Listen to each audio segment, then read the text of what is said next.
Hello అండి. ఈరోజు recipe వచ్చి కాకరకాయ ఫ్రై. ఇది చాలా టేస్ట్గా ఉంటుంది, ఈజీగా ఉంటుంది. ఒకసారి ఈ ప్రాసెస్లో మీరు కూడా ట్రై చేయండి. ముందుగా రౌండ్గా కట్ చేసి పెట్టుకున్న కాకరకాయలో మనం ఉప్పు పసుపు వేసి పక్కన ఉంచుకున్నాము. తర్వాత స్టవ్ ఆన్ చేసి ఒక పాన్ పెట్టుకుని ఆయిల్ వేసుకుందాము. ఆయిల్ వేడైన తర్వాత మనం కట్ చేసి పెట్టుకున్న కాకరకాయలని దీనిలో వేపుకుందాము.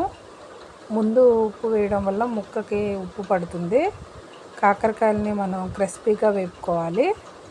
తర్వాత ఈ వేగే లోపల మనం మిక్సీ జార్లో వెల్లుల్లిపాయలు కొంచెం ఎక్కువే తీసుకోవాలండి, ఫ్లేవర్ బాగుంటుంది.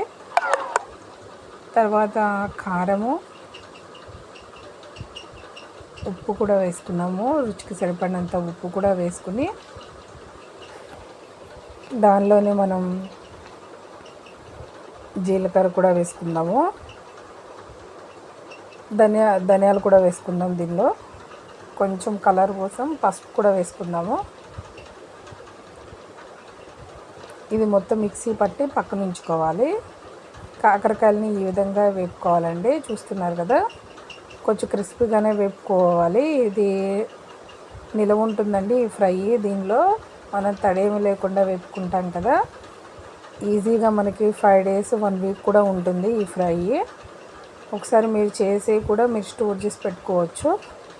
ఒకసారి ట్రై చేయండి ఈ ప్రాసెస్లో. ఇలా వేగిన తర్వాత మనం పక్కకు తీసుకుని మనం మిక్సీ పట్టుకున్న దాన్ని కూడా మనం మొత్తం కలుపుకోవాలి. కుదిరితే ఆయిల్లో పోపు వేసుకుని కూడా ఆయిల్ వేసి కలుపుకోవాలి. తర్వాత కొంచెం ఆయిల్ యాడ్ చేసుకుని మొత్తం మిక్స్ అయ్యేంత వరకు మనం కలుపుకోవాలి.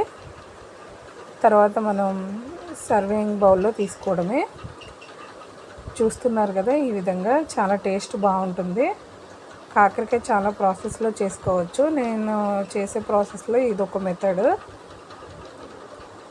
మీకు మా వీడియోస్ కనుక నచ్చితే ప్లీజ్ లైక్ చేయండి, షేర్ చేయండి, సబ్స్క్రైబ్ చేయండి. మరిన్ని రెసిపీస్ కోసం మా ఛానల్ని ఫాలో అవ్వండి. Thank you.